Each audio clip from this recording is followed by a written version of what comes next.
হযরতে মুসা জঙ্গি রহমাতুল্লাহি আলাইহি নদীর কিনারে দিয়ে পথ চলতেছিলেন।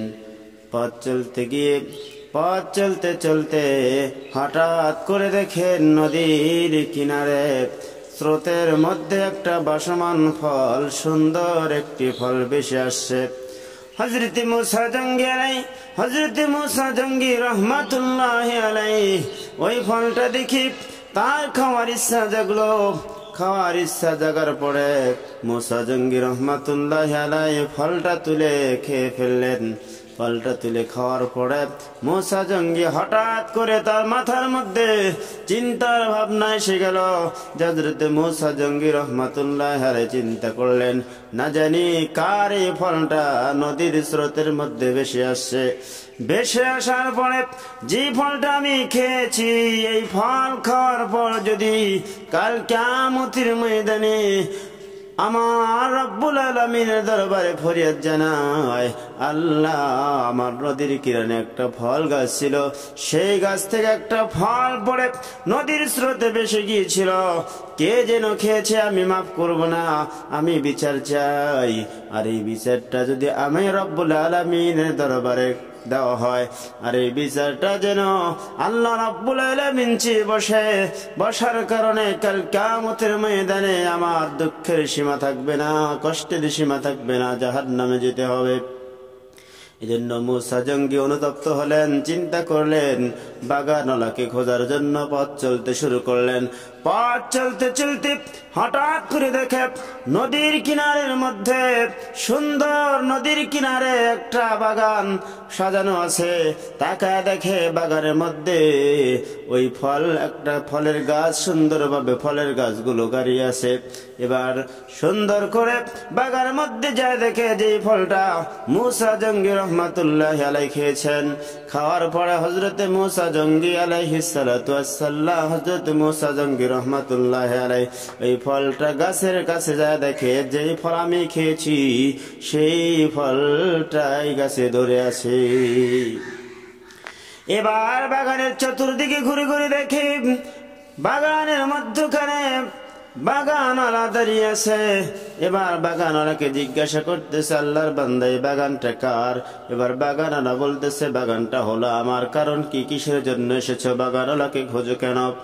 এবার বাগানওয়ালাকে ডাক দেয়া বলে, আপনার এই বাগান থেকে একটা ফল নদীর স্রোতে ভেসে যেতেছিল, আমি নদীর কিনার দিয়ে যাইতেছিলাম, চলতে চলতে দেখি সুন্দর একটা ফল, আমি ফলটা খেয়েছি। আর এই ফলটা খাওয়ার পর অনুতপ্ত হলাম। বাগানওয়ালা, অনুতপ্ত হওয়ার পরে আমি চিন্তা করলাম, আপনি যদি আপনার কাছে ক্ষমা না চাই, মাপ না চাই, আর কিয়ামতের ময়দানে যদি আমাকে ক্ষমা না করেন, মাপ না করেন বাগানওয়ালা, এই জন্য আমি আপনার কাছে ক্ষমা নেওয়ার জন্য এসেছি, আমাকে ক্ষমা করে দেন, আমি আপনার ফল খেয়েছি।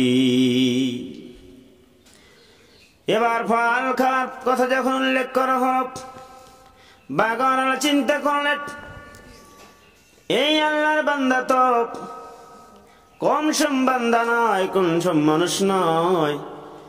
এই জন্য বাগানওয়ালা চিন্তা করলেন, তোমাকে ক্ষমা করতে পারি, কিন্তু আমার একটা শর্ত আছে।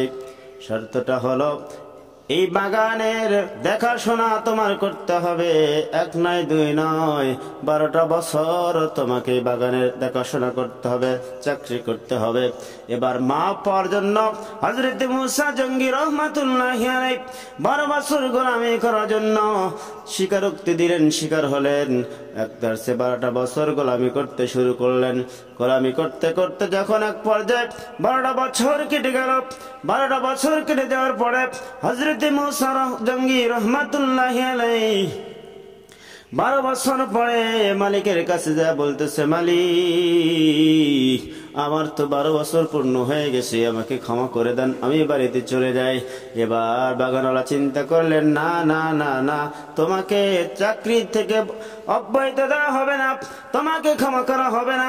আমার একটা শর্ত আছে, আমার একটা শর্ত হলো, এই শর্ত যদি তুমি রাজি থাকো তাহলে তোমাকে ক্ষমা করা হবে। এবার বাগানওয়ালার কথা শুনে মুসা জঙ্গি রহমাতুল্লাহি আলাইহি বাগানওয়ালাকে বললেন, আমি আপনার প্রস্তাবে রাজি আছি, বলুন আপনার দ্বিতীয় প্রস্তাবটা কি? এবার বাগানওয়ালা দেখতে বলতেছে, মুসা রে, আমার দ্বিতীয় প্রস্তাবটা হলো, আমার একটা মেয়ে আছে, আমার মেয়েকে তোমাকে বিবাহ করতে হবে। এবার বাগানওয়ালার কথা শুনে আখেরাতে চিন্তায় পড়ে মুসা জঙ্গি রহমাতুল্লাহি আলাইহি তার প্রস্তাবে রাজি হয়ে গেল। হুজুর, আপনার মেয়েকে বিবাহ করার জন্য আমি রাজি আছি, তবু আমাকে ক্ষমা করে দিন। বলে, শোনো, আমার মেয়েকে যে বিবাহ করবে, আমার মেয়েকে যে বিবাহ করবে, আমার মেয়ের গুণাবলী তোমার জানা দরকার আছে কি নাই? এবার বললেন, আমার মেয়ের গুণাবলী হলো, আমার একটা মেয়ে আছে, আমার মেয়েটা হলো দুচোখ অন্ধ, কোনোদিন কিছু দেখতে পারে নাই। দ্বিতীয় কারণ হলো, আমার মেয়ে হাঁটতে পারে না। তৃতীয় কারণ হলো, আমার মেয়ে বোবা, কথা বলতে পারে না।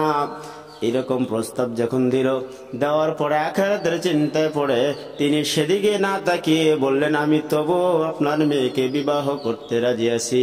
এবার যখন বিবাহের কার্যক্রম শুরু হয়ে গেল, বিবাহের আগে মেয়েকে দেখার জন্য, ছেলে দেখার জন্য জরুরি, এজন্য ছেলেটাকে বললেন, যাও মুসা জঙ্গি, আমার মেয়েকে দেখে আসো। দেখো, অমুক ঘরের ভিতর আমার মেয়ে বসে আছে। এবার মুসা জঙ্গি হাঁটতে হাঁটতে ঘরের দিকে রওনা দিলেন। রওনা দিয়ে যাইতে যাইতে মুসা জঙ্গি রহমাতুল্লাহি আলাইহি ঘরের ভিতর যাবেন, চৌকাট পার হবেন। চৌকাট পার হওয়ার আগে বলতে, আসসালামু আলাইকুম রাহমাতুল্লাহ। এবার ঘরের ভিতর থেকে সালামের উত্তর আসলো, আলাইকুম আসসালাম রাহমাতুল্লাহি ওয়া বারাকাতুহু। মুসা জঙ্গি আলাইহি রহমাতুল্লাহি আলাইহি যখন চিন্তা করলেন, আমার বাগানওয়ালা বললেন তার মেয়ে অন্ধ, বোবা, কথা বলতে পারে না, হাঁটতে পারে না, এটা সালামের উত্তর দিল, কারণ কি?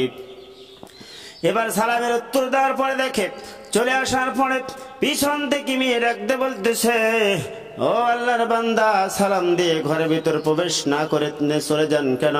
আপনি আসুন। এরকম চিন্তায় পড়ে গেলেন মুসা জঙ্গি রহমাতুল্লাহ।